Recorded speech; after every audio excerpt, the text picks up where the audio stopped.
Hello friends, my self सी कार्तिक जोशी और आज हमारा टॉपिक है mutual fund versus real estate. तो हम जब भी देखते हैं कि मार्केट के अंदर या मोस्टली पूरे इकोनॉमी के अंदर हर लोगों के पास, जिन लोगों के पास एक्स्ट्रा पैसा बच जाता है तो उनका पहला प्रेफरेंस क्या होता है? पैसा हम कहीं कोई घर ले लेते हैं या कोई प्रॉपर्टी ले लेते हैं। तो और म्यूचुअल फंड्स ना रिस्की है, पैसा डूब जाएगा, ये है वो है, कौन जानता है क्या होने वाला है, कभी पैसा मिलता नहीं है। तो चलो आज देखते हैं म्यूचुअल फंड में पैसा इन्वेस्ट करना सही है या रियल एस्टेट में पैसा इन्वेस्ट करना सही है। उनके दोनों का कंपैरिजन है। ये क्वालिटीज बताई गई है। रियल एस्टेट है, म्यूचुअल फंड है, किस तरह के प्लस पॉइंट है या माइनस पॉइंट है वो डिस्कस करते हैं। लिक्विडिटी पहला पॉइंट। लिक्विडिटी के पॉइंट ऑफ व्यू अगर समझे तो अगर आपने पैसा रियल एस्टेट में डाल दिया तो रियल एस्टेट में लिक्विडिटी का रेशियो क्या है? अगर आपका पैसा रियल एस्टेट में है और अगर कल आपको घर बेचना है या कल आपको पैसे की रिक्वायरमेंट है, इज इट पॉसिबल कि आपको रातों रात कोई बायर मिल जाएगा और बोलेगा हाँ भाई सुबह पैसा ले लो और आपकी प्रॉपर्टी बेच दो? नहीं पॉसिबल है। पर अगर म्यूचुअल फंड में देखो तो हाँ, on the click of the button redemption का बटन मारो। अगर आपके फंड्स के अंदर 10 लाख पड़ा है और आपको 1 लाख की जरूरत है, म्यूचुअल फंड में ऑप्शन है, आप 1 लाख विड्रॉ कर सकते हो। रियल एस्टेट के अंदर ऐसा ऑप्शन नहीं है कि अगर आपका 3 BH का घर है और उसमें से आपको किचन बेचना है तो आप लिक्विडिटी में आधा 2 लाख का किचन बेच सकते हो। वो ऑप्शन रियल एस्टेट में नहीं है, म्यूचुअल फंड के अंदर वो ऑप्शन है। Money allocation in different scheme. अगर आपके पास से फॉर एग्जांपल 5 लाख रुपीस पड़े हैं तो आप 5 लाख रुपीस को ऐसा नहीं कर सकते 1 लाख रुपया गुजरात में इन्वेस्ट कर दोगे कोई प्रॉपर्टी में, 1 लाख रुपया महाराष्ट्र में इन्वेस्ट कर सकते हो, ऐसा पॉसिबल नहीं है। पर अगर हाँ म्यूचुअल फंड के अंदर देखो तो इज ये पॉसिबल है कि आप आपके 5 लाख रुपए में से आप 1 लाख रुपए लॉन्ग टर्म हॉरिजॉन के हिसाब से प्लान कर सकते हो। स्मॉल कैप फंड्स के अंदर, शॉर्ट ड्यूरेशन फंड्स के अंदर प्लान कर सकते हो, लिक्विड फंड के अंदर ऑप्शन प्लान कर सकते हो। As per the requirement you can allocate the funds. तो जब आपकी जैसी रिक्वायरमेंट होगी आप अपने हिसाब से फंड विड्रॉ कर सकते हो या फंड का ग्रोथ भी देख सकते हो साथ साथ में। Fund manager. रियल एस्टेट के अंदर कोई फंड मैनेजर देखा है? नहीं, उसमें फंड मैनेजर नहीं होता है, उसमें ब्रोकर होता है। जो जब आप प्रॉपर्टी लेने जाओगे तो बोलेगा सब बहुत महंगा है, अभी कुछ नहीं मिल रहा है, और जब बेचने जाओगे तो बोलेगा सर आज वैल्यू ही कहाँ है। वो रियल एस्टेट में होता है। पर अगर आप म्यूचुअल फंड में देखोगे तो एक फंड मैनेजर होता है जो आपके फंड को रेगुलरली मॉनिटर कर रहा होता है। जब एज पर द मार्केट, जब मार्केट गिर रहा है तो उस फंड को उठा के उसको इक्विटी में डालना है, उसको डेप्ट में कन्वर्ट करना है। ये रेगुलर मॉनिटरिंग चल रही होती है और ये मॉनिटर होता है सेबी के थ्रू, हम आगे देखेंगे।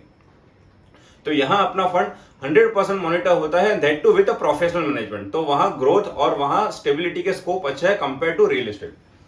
आगे बढ़ते हैं। Small investment. रियल एस्टेट के अंदर पॉसिबल है कि अगर आप 500 रुपए जाके बोलोगे मुझे 5 लाख का या 50 लाख का घर लेना है तो ले पाओगे? कभी नहीं।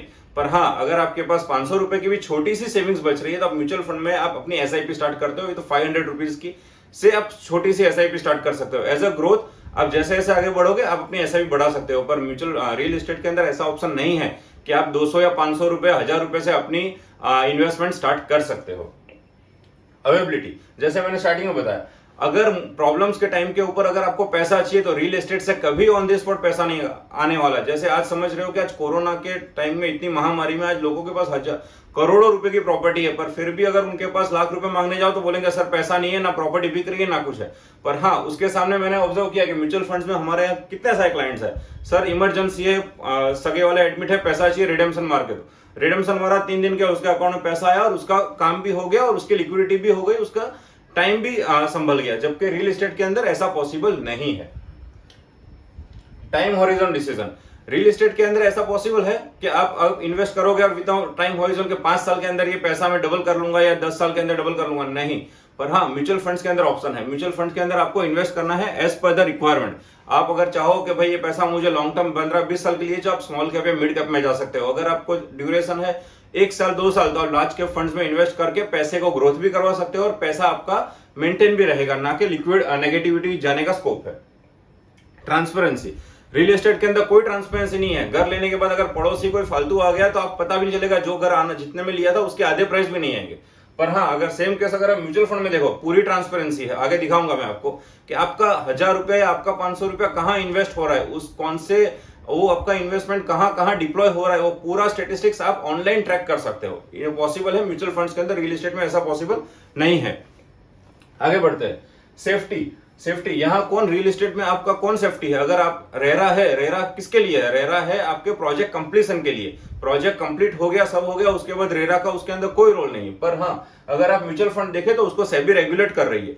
अगर आप हिस्ट्री देख लो पास से लेकर अब तक के, म्यूचुअल फंड आम आदमी के लिए बना है और रियल एस्टेट बड़े क्लास के लिए, मिडिल क्लास जो बेचारा गया वो फंस गया, वो कभी निकल नहीं सकता। और यहाँ एक सेबी एक ऐसा रेगुलेटर है जो अगर आप चाहो आपकी 500 रुपए की इन्वेस्टमेंट भी आपकी सेफ है, आप जब चाहे तब निकाल सकते हो, जब चाहे तब उसको स्टॉप कर सकते हो, जब चाहे तब उसको बढ़ा सकते हो। Everything is possible in mutual fund, not in real estate.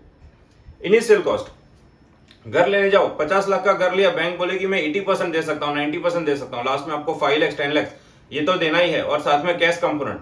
अगर आप म्यूचुअल फंड के अंदर देखो, ऐसा कोई इन्वेस्टमेंट नहीं है, आप छोटे से छोटे 500 या 1000 रुपए से आपकी सेविंग स्टार्ट करके उसको आप अपना corpus day by day life time बढ़ा सकते हो। जिस तरह से आप रिटायरमेंट तक पहुंचो, आपका एक बड़ा कॉर्पस तैयार हो सकता है। कैश कंपोनेंट पता है रियल एस्टेट में 40 60 50 50 ये सब रेशियो चल रहे हैं, पर ऐसे म्यूचुअल फंड के अंदर पूरा पैसा आपका वाइट है। कल उठ के अगर इनकम टैक्स या कोई गवर्नमेंट भी आ गई तो आप बता सकते हो ये मेरा ट्रांजैक्शन स्टेटमेंट है, ये मेरा गेन है, आपने इस पे लॉन्ग टर्म भरा हुआ है, शॉर्ट टर्म भरा हुआ है, you are free, no one can question you कि ये पैसा आपका ब्लैक का है। पर रियल एस्टेट में आप जो भी कर लो, हमेशा आप चोर के चोरी गिने जाने वाले हो। टैक्स सेविंग्स, हाँ इसके अंदर है, रियल एस्टेट के अंदर अगर आप जाओगे तो 24D में आपको इंटरेस्ट का बेनिफिट मिलना है और 80C के अंदर आपको प्रिंसिपल का बेनिफिट मिलना है। जबकि आपको म्यूचुअल फंड के अंदर ELSS ऑप्शन में जाओगे तो आपको 80C के अंदर आप 1,50,000 का बेनिफिट ले सकते हो। लॉक इन, रियल एस्टेट के अंदर कोई लॉक इन का प्रेडिक्टेबिलिटी नहीं है। आपने आज पैसा डाला, आप ऐसा कोई लॉक इन नहीं कर सकते कि भाई ये पैसा मैं 3 साल में या 5 साल में डबल हो जाएगा या 10 साल में डबल होगा, ऐसा कुछ नहीं है। पर हाँ, म्यूचुअल फंड के अंदर है, अगर आप 80C के investment point of view plan कर रहे हो तो आप 3 साल के लिए ELSS में पैसा ब्लॉक करो, 3 साल के बाद आपका टैक्स भी बच गया और वो पैसा as per the market grow भी हो रहा है और फ्री भी है। आप उसको 3 साल के बाद कभी भी निकाल सकते हो, कोई लॉक इन नहीं अप्लाई होता। कैपिटल कमिटमेंट, अगर आप हाउस प्रॉपर्टी या रेसिडेंस में इन्वेस्ट करते हो और अगर आप लोन लेते हो तो आपके लोन के आप समझो हर महीने आपकी EMI फिक्स है, आपका कमिटमेंट फिक्स हो गया है। अगर आपने 2 या 3 कमिटमेंट बाउंस कर दिए तो आपका घर भी उन लोग सीज कर देंगे, आपकी प्रॉपर्टी भी जाएगी और आपके पैसे जो भरे वो भी जाएंगे। पर ऐसा कमिटमेंट म्यूचुअल फंड के अंदर नहीं है। आप अगर अपनी SIP रेगुलर भर रहे हो, आपने कुछ लमसम इन्वेस्ट किया है, तो अगर आपके पास आपकी नौकरी नहीं है या आपकी फाइनेंशियल कैपेबिलिटी कहीं मार खा रही है तो आप आपकी SIP स्टॉप कर सकते हो। आप अपनी SIP को एज पर द रिक्वायरमेंट अगर 5,000 भर रहे हो तो उसको आप 2,000 कर सकते हो। पर आपकी EMI के अंदर ऐसा ऑप्शन नहीं है। आप एक बार गए, उल्टे का एक EMI स्किप कर दी तो आपको इंटरेस्ट मल्टीप्लाई में बढ़ जाएगा। जबकि इसके अंदर तो आपका जो फंड पड़ा है वो टाइम के हिसाब से ग्रो होगा। तो you are always safe in mutual fund as compared to the real estate.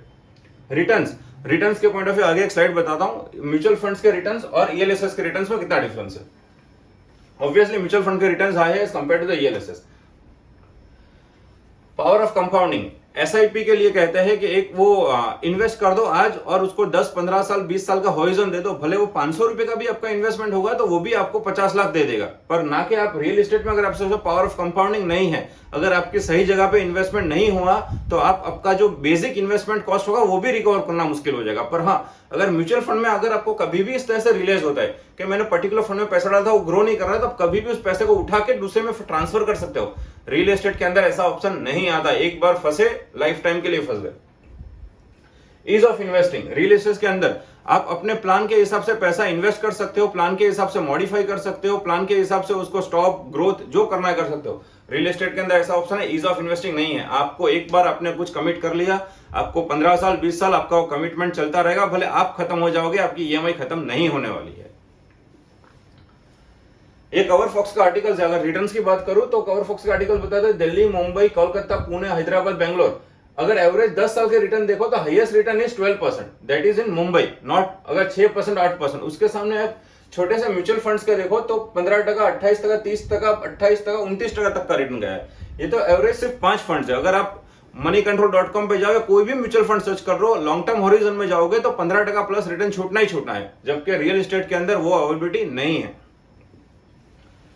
एक पोर्टफोलियो मैं आपको शेयर करता हूं, जैसे आपको बता रहा था इन्वेस्टमेंट, अगर आप SBI ब्लू चिप फंड से फॉर एग्जांपल आपका investment SBI blue chip fund में है, जो आप 500 रुपए इन्वेस्ट कर रहे हो या 1000 रुपए इन्वेस्ट करते हो, 1000 रुपए में आपका वो 1000 रुपए में से उसने HDFC बैंक में 10% डाला है, ICICI बैंक में 6%, SBI में 3%, तो व्हाट इट सेज कि अराउंड 18 से 20% आपका बैंकिंग सेक्टर में है, आपका 5-5.5% pharma sector, life insurance.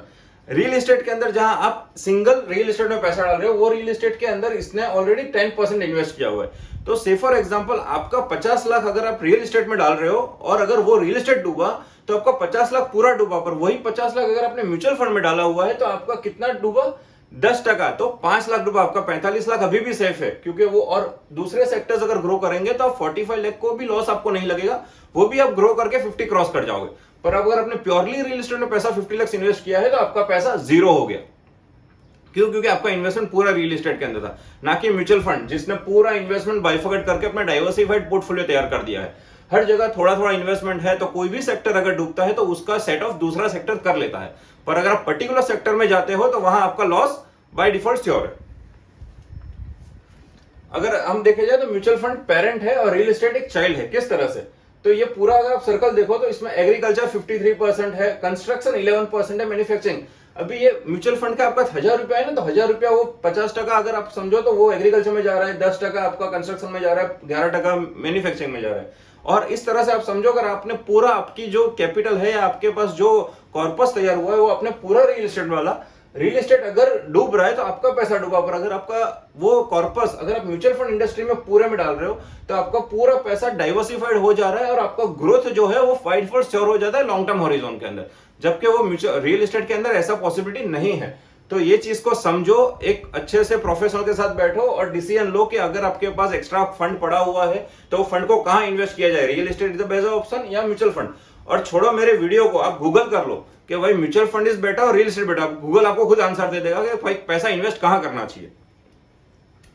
Waste to invest के अंदर देखा तो आप म्यूचुअल फंड के अंदर पैसा इन्वेस्ट कर सकते हो भाई एसआईपी जो मंथली होता है, जैसे आप रिकरिंग डिपॉजिट कर देते हो या आप बैंक में अंदर एक मंथली सेविंग्स प्लान एडॉप्ट करते हो, तो आप एसआई के थ्रू भी आप पैसा इन्वेस्ट करना स्टार्ट कर सकते हो। फिर चाहे वो 500 करो या 5000 करो, वो आपको डिसाइड करना है। एक पर्टिकुलर डेट पे आपकी एसआईपी कट होती जाएगी और वो लॉन्ग टर्म हॉरिजॉन के हिसाब से वो ग्रोथ होती जाएगी। आप उसके अंदर टॉपअप कर सकते हो। अगर आपको कभी फाइनेंशियल क्राइसिस आ गए, कभी कोई मंथली कमिटमेंट नहीं पूरा कर रहे हो, तो आप उसको क्लिक ऑफ द बटन पे आप एसआईपी स्टॉप कर सकते हो। एसआईपी के अंदर ये ऑप्शन है, आपको रियल एस्टेट के अंदर ये ऑप्शन नहीं मिलेगा कि भाई आपने एक होम लोन ली है, उसको 4 महीने भरो और अभी 5वें महीने पैसा नहीं है तो मैं होम लोन नहीं भर सकता। मेरे पास कितने ऐसे क्लाइंट्स आते हैं जो अपनी एसआईपी स्टार्ट करते हैं, फिर बोलते हैं सर अभी नौकरी चली गई है, मुझे एसआईपी स्टॉप करनी है। पॉसिबल है भाई, बटन दबा के स्टॉप हो सकता है। रियल एस्टेट में ऐसा है कि एक बार घर ले लिया, सर अभी मेरे पास लोन के पैसा नहीं है, अभी घर क्या करूं मैं, फंस गए हो भाई। जख मार के लोन काम भी करना पड़ेगा, जख मार के डंडे भी खाने पड़ेंगे बॉस के। क्यों? क्योंकि लोन लेके बैठे हैं, काम तो करना ही पड़ेगा, देयर इज नो ऑप्शन। दूसरा, अगर आपके पास लमसम, अगर आपके पास कहीं 5000 या 50,000 या 1 लाख रुपए एक साथ पड़ा हुआ है, तो वह लमसम इन्वेस्टमेंट भी कर सकते हो। लमसम इन्वेस्टमेंट के बहुत सारे ऑप्शंस आते हैं जो टाइम के हिसाब से आपका फंड इक्विटी में, डेप्थ में डाइवर्ट करते करते आपको लॉन्ग टर्म सिनेरियो में एक अच्छा सा ग्रोथ रेशियो दिखता है, जो आपको म्यूचुअल फंड्स के अंदर आप ऐसे 50,000 या रियल एस्टेट के अंदर आप 50,000 लाख रुपए वन टाइम इन्वेस्ट करके नहीं कर सकते। पर वो म्यूचुअल फंड के अंदर आपके पास ऑप्शंस है, तो आपका फंड लिक्विड का लिक्विड भी रहता है, इमरजेंसी में आपको काम भी आएगा और आपके फाइनेंशियल क्राइसिस और ये सब टैकल करके आप एक long term scenario retirement planning भी कर सकते हो। तो आज का ये मेरा video basically mutual fund versus real estate के फंडा से था, जो अगर होप सो आपको क्लियर हुआ हो और आप अच्छे से समझ पाए हो। अगर आपको ये वीडियो अच्छा लगा हो तो आपके फ्रेंड्स और रिलेटिव्स का शेयर करना, जिनका आज की भी मेंटेलिटी वही है कि उनको पैसा एक्सेस है तो रियल एस्टेट में डालना है, ना कि म्यूचुअल फंड। और अगर कोई क्वेरी कंसर्न हो तो I am there to contact करना। Thank you, have a good day, bye.